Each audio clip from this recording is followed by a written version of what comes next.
Welcome to the 88th Goodyear Cotton Bowl Classic Selection Day News Conference featuring the head coaches of this year's participating teams. Ryan Day of the number 7 Ohio State Buckeyes and Eli Drinkwitz of the number 9 Missouri Tigers. I'm Scotty Rogers, Director of Communications for the Goodyear Cotton Bowl Classic, and I'll be your faceless moderator for today's media session. Each coach will appear separately with Coach Day now and Coach Drinkwitz at approximately 4:35. Coach Day will begin with the opening statement, and then we'll go to questions. Please use the raise hand function to indicate you want to ask a question. When you are called on for your question, please state your name and affiliation before you ask a question. Coach Day, please start us off with an opening statement. Sure. Thanks, Scotty. Just wanted to let everybody know that we have a tremendous amount of respect for the Cotton Bowl. We were there in 2017. We played USC and had an opportunity to recognize the Cotton Bowl as one of the most hospitable bowls. We really,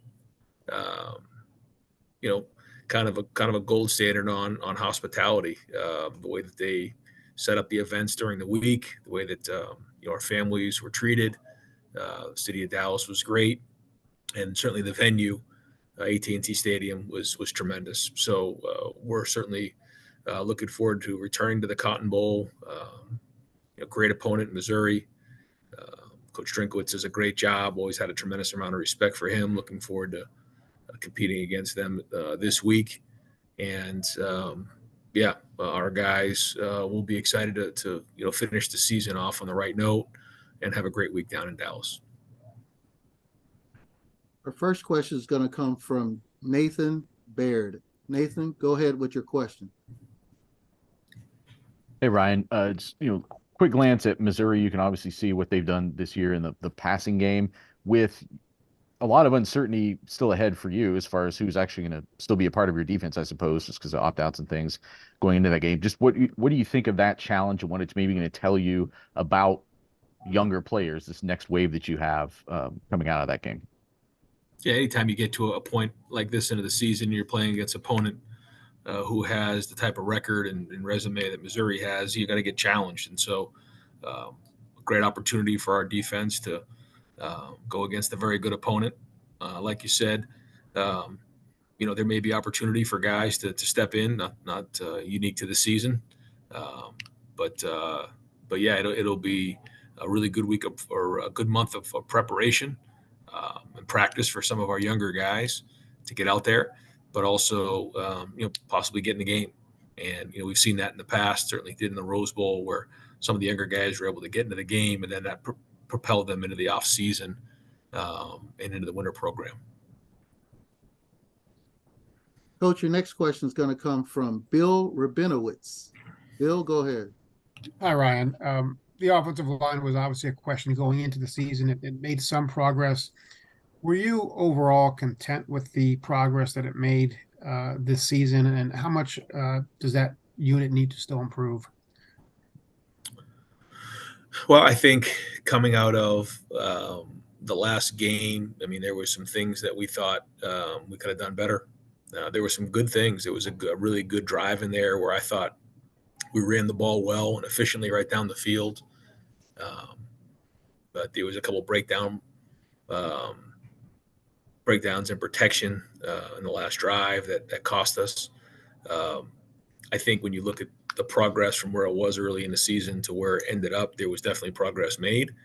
But there were, wasn't good enough for us to win the last game. So, we need to identify what those things are and get them even better than they are, and so a great opportunity this month to do that. Coach, your next question is going to come from Terrence Biggs. Go ahead, Terrence. Coach, from Katzenmoyer to James Laurinaitis to Tommy Eichenberg, how much of a joy is it to watch such a consistent linebacker be able to make so many plays and be able to play with a consistently high level for you? Yeah, Tommy really took the next step here this year.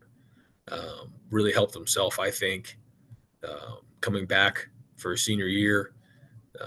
And I think a lot of it had to do with his ability to diagnose plays, get the defense into checks, tie the front end to the back end, and then just show up and play really hard. And I think Tommy's one of the best linebackers in the country, and has an opportunity to really play himself, even in this last game, into one of the top drafted linebackers coming out this year in the draft. But as a captain, he's been a great leader for us, and his production speaks for itself. Coach, your next question is going to come from Dan Tora. Dan, go ahead.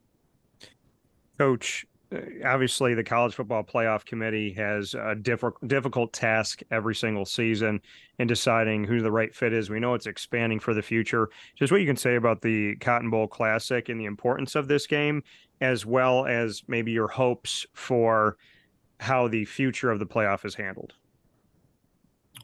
Yeah, the Cotton Bowl has been a big part of the bowl season in college football for a long time, and then the tradition and the pageantry of the bowl goes back many years. So we've been able to experience that, or at least I have, in 17. And so, it's always an honor to be a part of such a great bowl and some of the great players and coaches that have come before. So that's always a part of this time of year. Getting into next year, there's a lot of time to process all that, what that's going to be like. It is going to be a big change. There's a lot going on next year with conference realignment, and now the expanded playoffs will be different. Will be definitely different than it was this year, and so we'll kind of cross those bridges when we get there and figure out how those changes are. But it is certainly interesting to think about how this would be different if we were in the 12-team playoff now. But that's not the case, and so we'll deal with that when we get there next year. Coach, your next question is going to come from Joey Van Zumeren. Joey, go ahead with your question. Hi, Coach. Just wondering kind of what your first impressions are of Missouri, and then also what are the differences that SEC teams usually present? I haven't dove into the film, just getting the announcement here the last couple hours. So we'll do that, soon. But I know Eli does a great job in all three phases. He's always done a great job on offense. The defense coordinator has done a great job as well in their scheme and what they're doing. And then they play a tough schedule, like you said, in the SEC. So they got to bring it every week and have some really good wins this year against Tennessee, and Kentucky, and South Carolina. So, we know they're a very good team. Anytime you're playing that type of schedule and winning like they are, both offense and defensively, statistically, they're ranked very, very high. So, but that's what you expect when you get into a bowl game like this. Be a great challenge for us. Coach, your next question is going to come from Christopher Heidel. Chris, go ahead. Hi, Coach Day. It's Chris Heidel from Herpton Radio in Baltimore. Congratulations on making it to Dallas for the Cotton Bowl. What does these 15 or 20 practices mean for you guys to get yourself ready for this bowl game? And secondly, what does it mean for the Buckeyes to come to North Texas? Because do you guys get a lot of good alumni people there? Yeah, it's always been great. Even since I've been at Ohio State, they played in the Cotton Bowl and then turned around the next year and played it against TCU there, and Ohio State traveled very, very well. So I guess this will be the third time that I've been there. I know that the national championship game was there, and so a great area for Ohio State. So excited about that part of it. And yeah, bowl practice is a great opportunity. It's in three phases for us. We have our fundamental phase, we have our game plan phase, and then we actually have our practices down at the site. So we'll work on those three phases and look to develop our fundamentals with the young guys, and really enhance and allow our older guys to make sure they stay sharp. We have time for additional question for Coach Day. If you have one, use the raise your hand function, and we'll call on you for the question. Coach, before we go to that last question, can you just talk about how important it is for your team to finish this season on a strong note here in a game against a team as a quality opponent in Missouri? Yeah, well, the first thing is anytime you're on the field, it matters, how you play. And when it's the last game of the year and it's a bowl game, matters even more. And, we want to make sure that we're finishing the season the right way, the way that we should. And again, a great opponent, a great venue. So we're going to work over the next month to make sure we're prepared to play our best football of the season. Coach, your next question is going to come from Matt Tricanelli. Matt, go ahead with your question.